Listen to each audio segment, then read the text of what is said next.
Glória a Deus. Queridos, boa noite, paz seja convosco. Que bom que nós estamos na casa do Senhor. Eu quero convidar você a abrir a sua Bíblia em Efésios, capítulo de número 2, versículo de número 1. Lembrando que nós estamos trabalhando o tema graça. Já aprendemos que graça é favor imerecido, mas também poder e capacitação de Deus. E hoje nós vamos falar mais um pouquinho sobre esse poder, sobre essa capacitação de Deus. E hoje eu quero falar específico sobre a salvação. Aquilo que nós nunca poderíamos fazer qualquer coisa para alcançá-la. Somente Jesus. E Ele fez tudo o que precisava ser feito por mim e por você. Então nós vamos entender essa maravilhosa graça que nos alcançou, essa maravilhosa graça que trouxe esse poder de nos salvar de nós mesmos. Amém? Porque nós fomos salvos de nós mesmos. Todos encontraram? Então vamos fazer a leitura da palavra de Deus, que diz assim: e vos vivificou, estando vós mortos em ofensas e pecados, em que noutro tempo andastes segundo o curso deste mundo, segundo o príncipe das potestades do ar, do espírito que agora opera nos filhos da desobediência, entre os quais todos nós também antes andávamos, nos desejos da nossa carne, fazendo a vontade da carne e dos pensamentos. Éramos por natureza filhos da ira, como os outros também. Mas Deus, que é riquíssimo em misericórdia, pelo seu muito amor com que nos amou, estando nós ainda mortos em nossas ofensas, nos vivificou juntamente com Cristo. Pela graça sois salvos. Aleluia. Jesus, essa é a tua palavra. Nós queremos nos alimentar dela nessa noite. Ministra o nosso coração e fala conosco, porque queremos ouvir a tua voz. Que ela limpe, santifique, purifica, que ela possa edificar e construir tudo que é necessário em nós. Que o teu Espírito Santo tenha liberdade de sondar a nossa mente e o nosso coração. Esquadrinha o nosso ser. Vê se há em nós algum caminho mau e transforma-nos, ó Deus, para o louvor e para a glória do nome do Senhor. Amém. Amém, queridos? Olha que tremendo como que Paulo, ele vai discorrer para nós acerca da graça que nos alcançou em Cristo Jesus.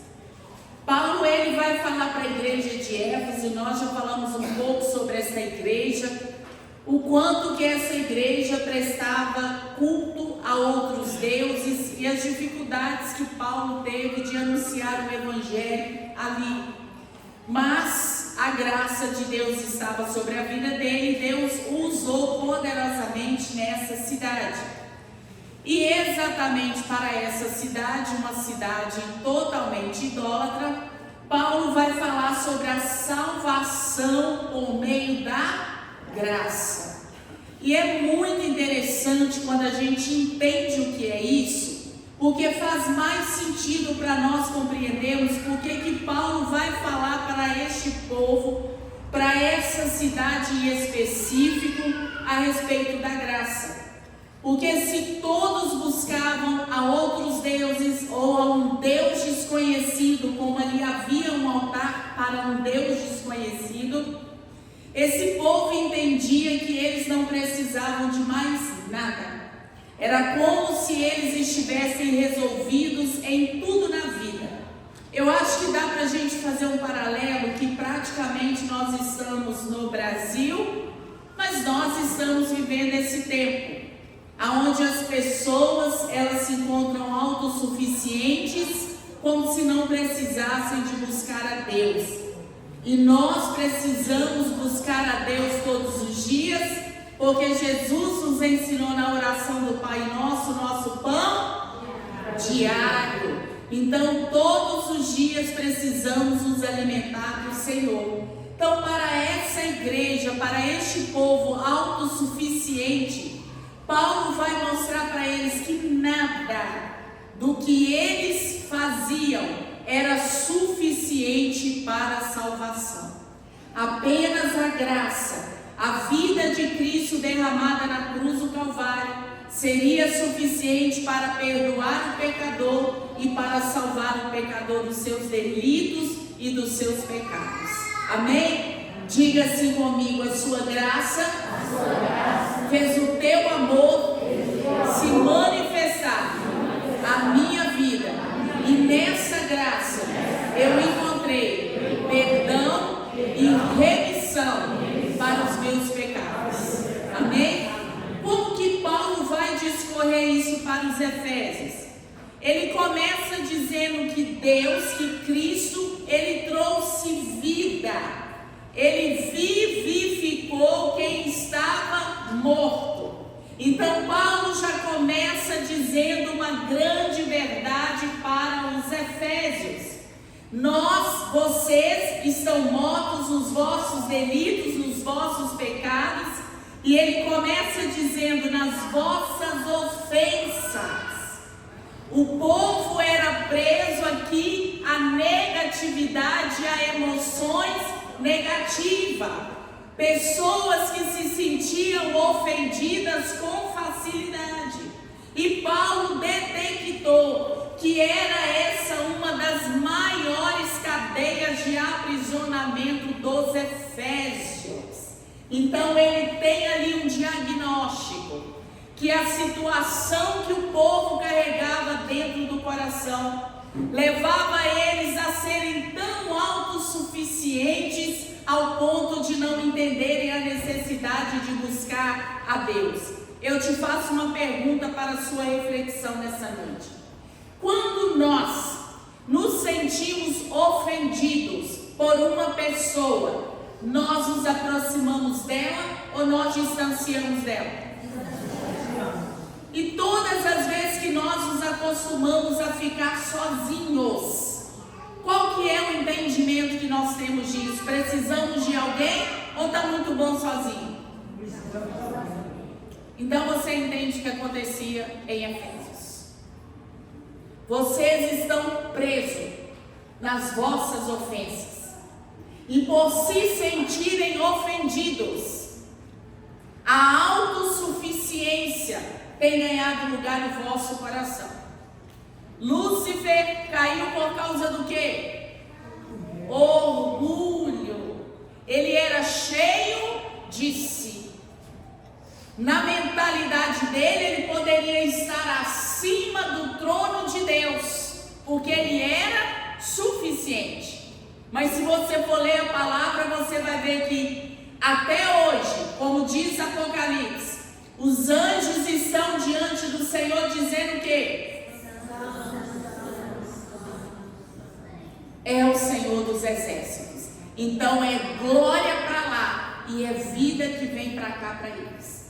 É adoração para lá e é energia que vem para cá para eles. Mas Lúcifer entendeu que ele não precisava adorar o Criador, porque ele era autossuficiente nele mesmo.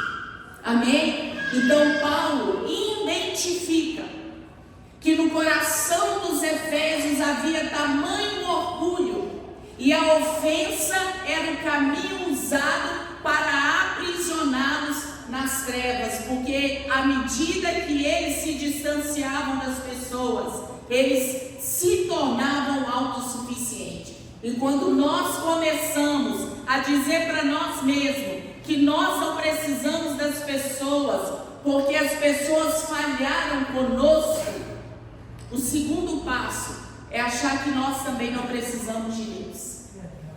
Então nós temos que tomar muito cuidado com isso. Nós precisamos 100% de gente e nós precisamos 100% de Deus. E as pessoas vão falhar conosco. As pessoas vão errar conosco. Cabe a nós perdoar, consertar o que se pode consertar, Fechar o ciclo se precisar fechar o ciclo, para que novas pessoas possam ser agregadas à nossa vida. Como nós ouvimos aqui essa semana, amizades se fazem em ciclos. Algumas pessoas vão ficar e outras irão embora. Até porque a nossa vida muda, a nossa história muda, nós vivemos ciclos novos todos os dias. E nós precisamos estar preparados para que pessoas novas se acheguem à nossa vida, como precisamos estar preparados para despedir algumas pessoas. Amém? Mas nunca guardar no coração a ofensa. Nunca guardar no coração o maltrato. Eu fico imaginando, e vale para nós essa reflexão, a respeito do ministério de Cristo ao cuidar dos seus 12 discípulos. A Bíblia diz que Jesus ficou aproximadamente 3 anos a 3 anos e meio cuidando dos seus discípulos. Todos eles viram coisas grandiosas e maravilhosas em Deus, e alguns viram coisas específicas, porque foram preservados e reservados para viver coisas específicas. Mas todos eles beberam da fonte que era Jesus. E dentre esses 12, nós temos um chamado Judas, que resolveu fazer o quê? Trair.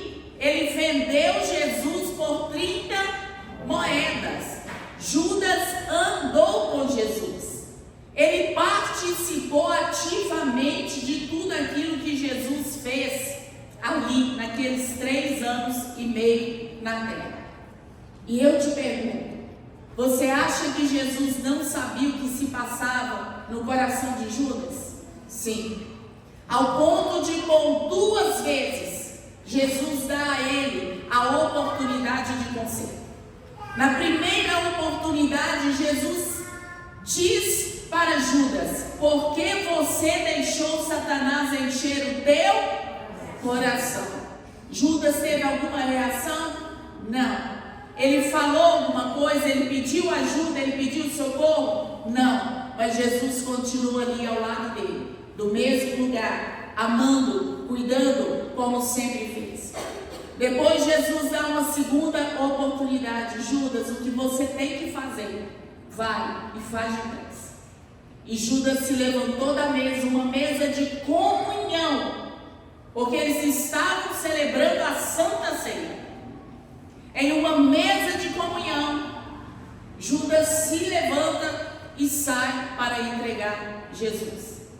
Jesus não mudou o seu comportamento por causa de quem Judas era. E é isso que nós, réis mortais, precisamos entender. Que nós não temos que mudar a nossa conduta ou nos tornarmos mau caráter porque alguém foi mau caráter conosco. O que o outro é não pode afetar quem você é. Jesus não foi afetado por isso. Ele permaneceu amando e estando ali à disposição. E eu te pergunto, se Jesus passou por isso, você acha que você não vai passar em nenhum tempo da sua vida? O que me capacita a lidar com isso, a resolver essas questões, a seguir em frente, mesmo quando somos traídos, caluniados, ofendidos? O que nos faz permanecer de pé? Sua maravilhosa graça. A sua graça nos capacita a dar a volta por cima e mudar a nossa história. E tudo isso Jesus conquistou para nós ali naquela cruz. A Bíblia fala também de um discípulo chamado Tomé, que viu tantos sinais e tantas maravilhas. Mas em um determinado momento, com os seus discípulos, logo após Jesus ter ressuscitado dos mortos, um grande milagre ter sido acontecido ali exatamente como Jesus falou. A Bíblia diz que numa dessas conversas em particular, Tomé disse que só acreditaria que Jesus tinha ressuscitado dos mortos se ele pudesse colocar o seu dedo nos furos daqueles pregos da cruz. A Bíblia diz que Jesus faz ali a sua segunda aparição, atravessa aquela parede e diz para Tomé: toca. Se é isso que você depende, toca. Eis aqui os furos das minhas mãos. Às vezes, nós também passamos por situações assim, aonde as pessoas não acreditam na nossa mudança, na nossa transformação, no nosso crescimento, na pessoa que nós nos tornamos. Às vezes nós não somos considerados, valorizados por quem somos, por aquilo que carregamos. Às vezes as pessoas se levantam contra o que nós carregamos, que é a nossa unção, mas tocam na nossa vida tentando parar o que nós carregamos. Mas Jesus, mesmo sabendo da incredulidade do coração de Tomé, ainda assim permaneceu ali e não mudou em nada, porque alguém não acreditou nele ou na sua palavra. E mais uma vez, Jesus fala de uma notícia muito importante, que ele voltaria para casa, mas ele iria nos preparar uma morada. E mais uma vez o nosso irmão Tomé, quando Jesus fala que é o caminho, a verdade e a vida, logo após ele diz: Senhor, nós não sabemos o caminho, como poderemos andar por ele? E Jesus vai lá tratar Tomé: Tomé, eu sou o caminho. E ele já tinha andado com Jesus mais de 3 anos. E ele ainda tinha dúvidas do caminho que deveria ser percorrido. Quantas pessoas você conhece assim, que andam com Jesus, mas ainda tem dúvidas a respeito do caminho? Jesus mais uma vez se posiciona para ensinar a Tomé: na casa do meu pai tem muitas moradas, e se não tivesse, eu iria preparar. Eu acho que no primeiro coro da ressurreição já daria para Tomé ter aprendido, mas precisou do segundo. Quantas coisas Deus vai precisar operar na nossa vida por meio da sua graça, para que a gente alinhe o nosso coração ao coração dele, a nossa vontade à vontade dele, para que a gente se prepare todos os dias como se fosse o último, ou como se fosse o único dia que nós teríamos de vida nessa terra, porque é assim que o cristão precisa viver, como se fosse o último momento dele. A Bíblia conta também a história de Pedro. Pedro também teve um momento dele com Cristo, de dúvida, de medo, de impulsividade. E Jesus o tempo todo procurou aconselhar e a ensinar Pedro: ah, Senhor, eu jamais vou permitir que alguém te mate. Eu daria a minha vida por ti. Eu vou te defender. E nesse momento de palavras tão encorajadoras, motivadoras e bonitas, Jesus traz uma revelação para Pedro: Pedro, você vai me negar. Como é conviver com alguém que você sabe que vai falhar com você? Como é conviver com alguém que você sabe que vai errar com você e permanecer sendo quem você é? Só por meio da graça. Na nossa humanidade, sem a graça de Deus, nós não damos conta disso. Você consegue compreender a maravilhosa graça de Deus que opera em nós todos os dias, para a gente ser um pouquinho melhor? E o quanto, se a gente permitir que o Espírito Santo flua em nós, como um manancial de águas vivas, quão transformados nós seremos por essa graça. Quantas coisas nós teremos o poder, a habilidade de fazer, mesmo sendo contrário ao que nós estamos sentindo. Jesus sabia: Pedro, tu me negarás. E não é uma vez só, 3 vezes você vai me negar. Mais uma vez, né? A repetição. O primeiro coro não deu conta, nem o segundo, precisou do terceiro. E acontece exatamente como Cristo falou. Pedro, envergonhado, diante de tantas coisas que ele já tinha testificado que Jesus fez, ele não precisava passar por isso, porque ele foi um homem que viveu milagres, que viveu o sobrenatural de Deus. No primeiro encontro dele com Jesus, ele experimentou o milagre de Jesus.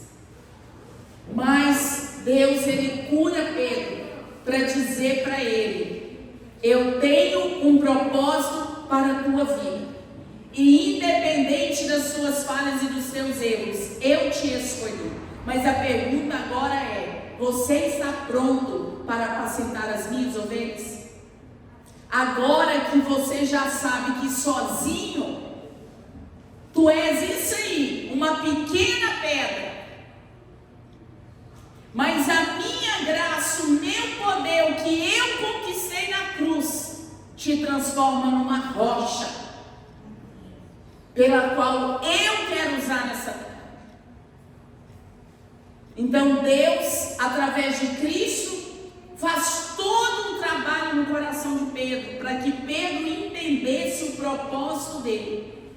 Pegando esses 3 exemplos, eu entendo que todos nós somos assim, sem essa maravilhosa graça. Tudo que vai sair de nós, tudo que vai se manifestar de nós, vai ser tudo muito imperfeito, tudo muito raso, tudo muito supérfluo. Mas se a graça de Deus estiver sobre as nossas vidas, nós vamos manifestar o fruto do Espírito e não o fruto da nossa própria carne.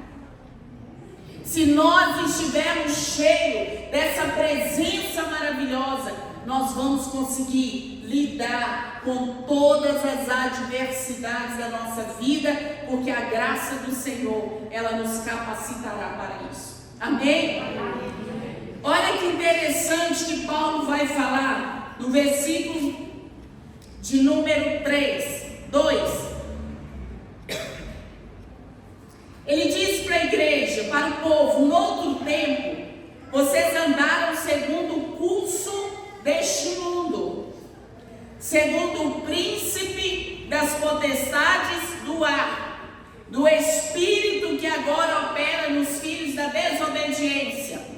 O que Paulo estava dizendo para o povo? Que o povo andava em um mundo longe, distante de Deus, segundo os desejos da sua própria carne.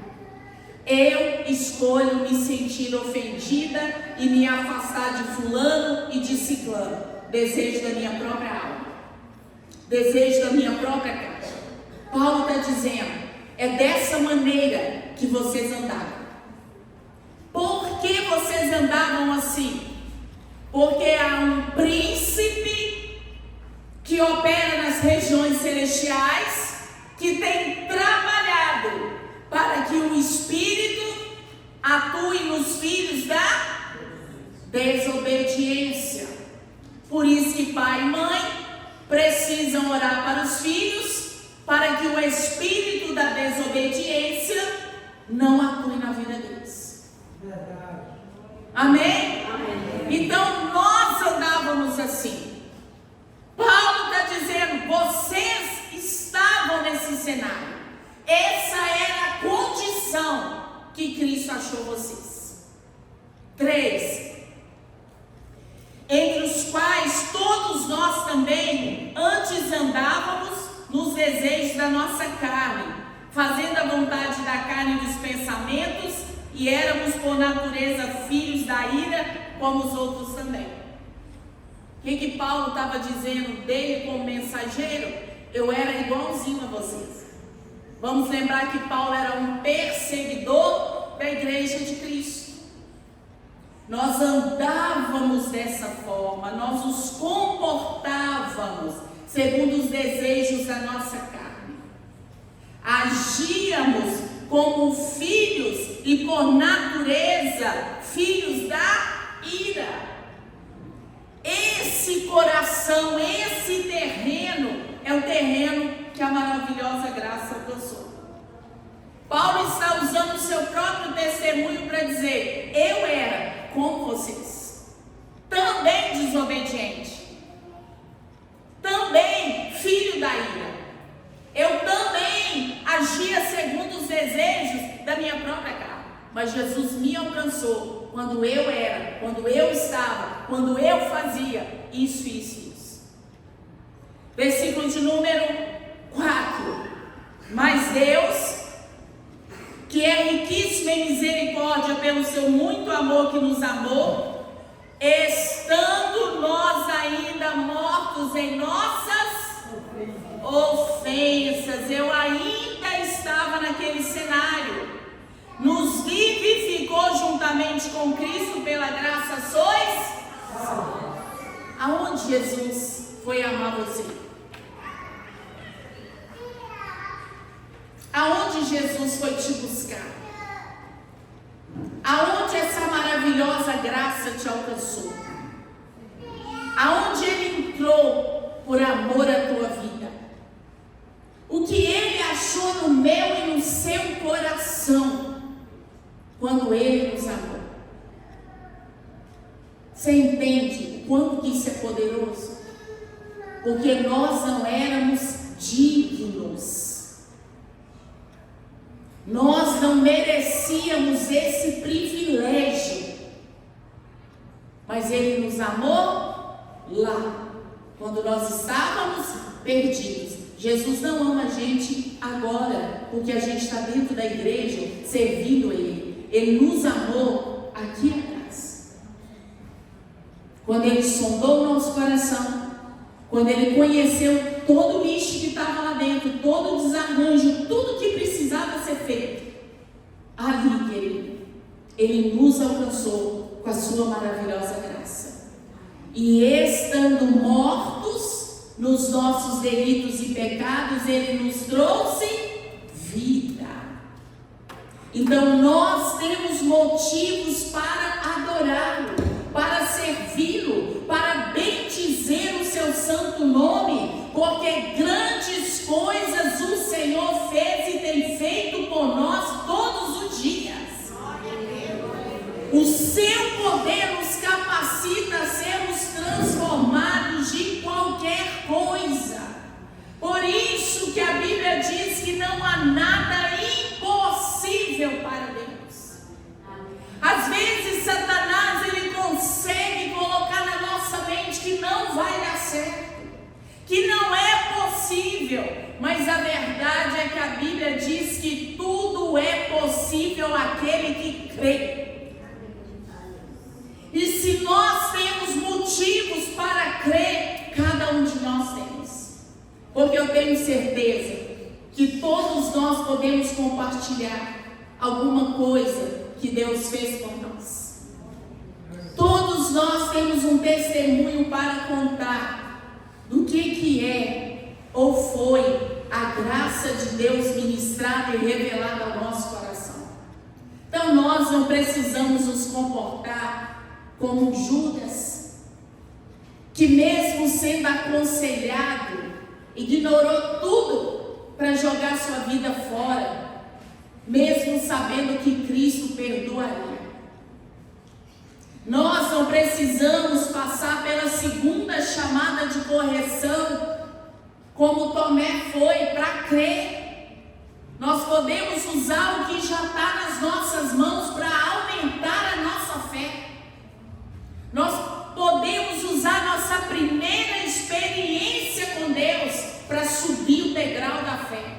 Nós não precisamos que Jesus volte para nos dar uma outra experiência com Ele, para a gente dizer: agora eu creio.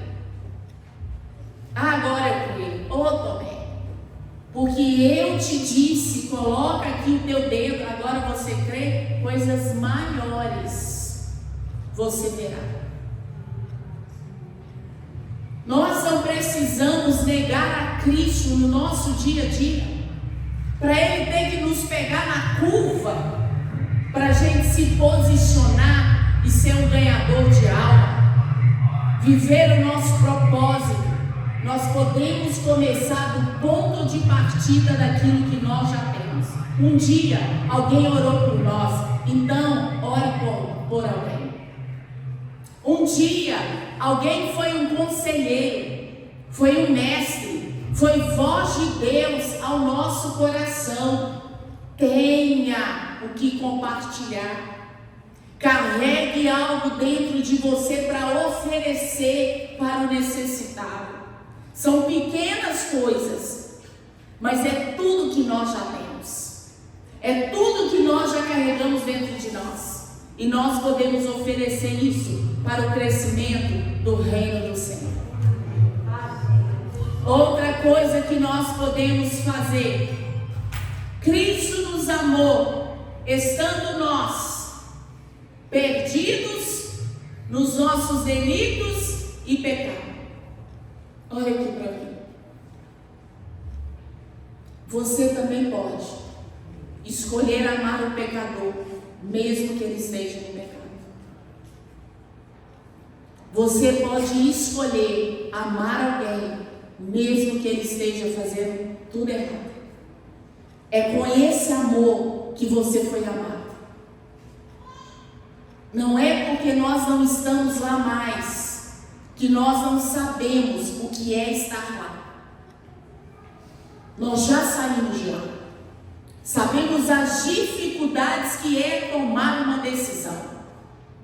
Sabemos as dificuldades que é se posicionar, que é tomar uma atitude, que é renunciar, que é abrir mão. Ame com o mesmo amor que você foi amado. Permita Cristo usar a mesma graça que usou para te alcançar, para alcançar o outro que se encontra perdido. Nós não somos bons o suficiente para sentarmos na cadeira do juiz e julgar quem está vivendo uma vida aquém da nossa, ou achar que somos bons o suficientes que temos que manter distância daquele que está errado. Se nós realmente somos bons e experimentamos essa maravilhosa graça, é para a gente compartilhar, é para a gente declarar: olha para mim, olha o que Jesus fez na minha vida, eu creio, eu tenho fé que Ele pode fazer na sua vida também. Amar com esse amor, perdoar com o perdão que nós um dia fomos perdoados. Deus tem muito mais para a nossa vida. Nós só precisamos nos mover à luz da sua palavra. Amém? Amém. Eu quero compartilhar. Ontem uma irmã fez uma pergunta no Cura, nossa irmã Janaína, e eu disse para ela que eu fiquei muito feliz pela pergunta dela. Vou compartilhar com a igreja, porque isso é crescimento para nós. Porque perguntas nos fazem, além de refletir, encontrar as respostas. E ter resposta é algo muito importante para a vida.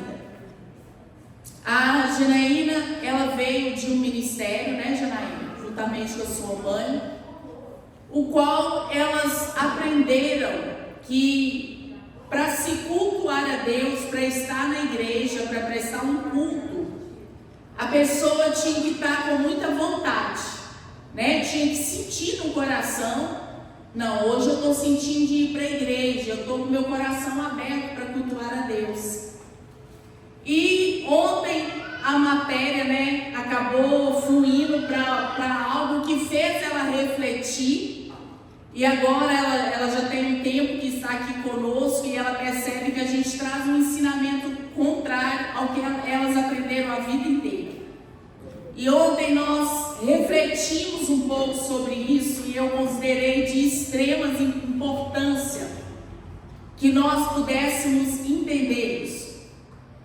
Deus, Ele nos deu uma alma, porque sem a alma eu não consigo ter uma relação interpessoal. Nós precisamos de todas as nossas emoções, sejam elas positivas ou negativas, isso é fato. É com isso que nós nos relacionamos. Tanto que se você conviver com uma pessoa muito tempo, ela não precisa falar com você que ela está triste. Você vai olhar na face dela e você vai entender, fulano hoje não está legal. Porque a gente reflete o que está onde? Dentro do coração. Então o que está no coração reflete na face. Então quando nós convivemos, a emoção que nós estamos carregando no momento, ela sai para fora. E nós conseguimos identificar. Então precisamos de todas elas, ok? Para nos relacionarmos com Deus, diretamente a gente já relaciona no nosso espírito. Porque Deus fala ao nosso espírito. Mas a nossa alma, ela participa desse prestar um culto a Deus. E ela participa também com as emoções. Por isso que às vezes há momentos que a gente está na igreja, está cantando louvor e a gente sente vontade de chorar. Então aquelas palavras que eu estou ouvindo naquela canção, muitas vezes vai ao encontro do que eu estou vivendo. Então eu sinto vontade de chorar. Olha a minha alma participando. Às vezes eu sinto vontade de pular. Olha a minha alma participando. Às vezes eu sinto vontade de rir. Olha a minha alma participando. Às vezes eu sinto vontade de dar a mão com alguém e orar com alguém. Olha a minha alma participando. Às vezes eu sinto vontade de abraçar, de orar por alguém. Olha a minha alma participando. Então, o que nós carregamos na alma, a sensibilidade, as emoções, o nosso pensamento também serve na nossa prestação de culto a Deus. Só que, o que eu realmente dependo para cultuar a Deus? Paulo diz para nós em Romanos que nós dependemos do nosso intelecto. Você depende da sua inteligência para prestar um culto a Deus. Por isso que quando a gente está na igreja, a gente não pode se distrair com o que está acontecendo à nossa volta. Porque você precisa concentrar. Você precisa pensar para você falar, para você orar. Você tem que usar o seu intelecto.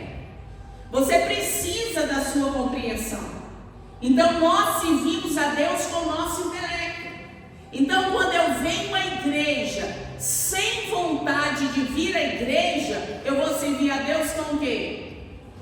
Com o meu intelecto. Exemplo, está dentro da mensagem que eu ministrei. Se eu estou muito triste hoje e eu disser para Deus, Senhor, Tu és bom, o que a minha tristeza muda nessa frase? Deus deixou de ser bom porque eu estou triste? Senhor, Tu és santo, Deus deixou de ser santo porque eu estou triste? Então eu estou servindo a Deus com o meu intelecto. Isso é o que Ele é. Eu não estou mentindo. Eu estou aqui dizendo para Ele o que Ele é. Agora, se eu estiver muito alegre, com muito desejo de celebrar Ele, aí não vai ser só meu intelecto que vai falar, não. Meu corpo vai falar também. Deu para entender a diferença? Então nós servimos e adoramos a Deus por aquilo que Ele é.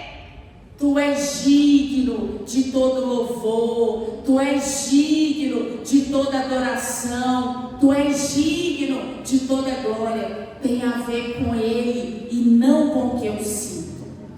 Então quando você estiver mal, venha para a igreja. Quanto mais mal você estiver, mais na frente você tem que ficar. Dica da pastora. Tá bom? Mais mal é o povo, mais na frente você tem que ficar, para você não se distrair com nada que acontece, beber tudo aquilo que o Espírito Santo está liberando para a sua vida. Amém? Então nós não servimos a Deus baseado no sentir, com vontade ou sem vontade, sentindo ou não sentindo. Eu preciso prestar um culto a Deus por aquilo que Ele é. Amém? O que vai mudar? A maneira que eu vou manifestar o que eu entendo. Isso vai mudar. Talvez aquele dia eu vou celebrar mais assim: tu és bom, todo tempo és bom. Mas se eu estiver alegre, tu és bom em todo tempo és bom. Tá vendo que eu não canto, né? É isso. Entendeu a diferença? Coloque sobre os seus pés.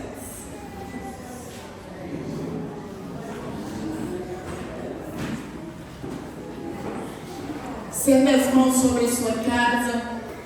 Ore pelo seu lar. Libera uma palavra de vitória sobre a sua família. O que você precisa que Deus opere ali na sua casa? Se for saúde, diga a enfermidade, saia no nome de Jesus, que a cura venha. Se for paz, diga: Deus, eu chamo paz sobre o meu lar.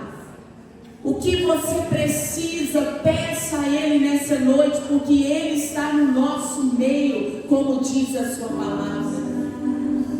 Oh, aleluia.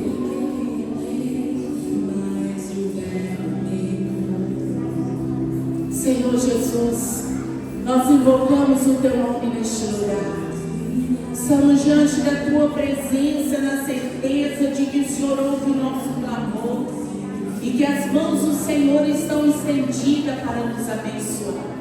Nós precisamos de Ti, Senhor. Nós oramos para que a unção do Senhor ela venha sobre o nosso lar, que a nossa família esteja guardada nas potentes mãos do Senhor, que o Teu reino venha, que a Tua justiça ela seja estabelecida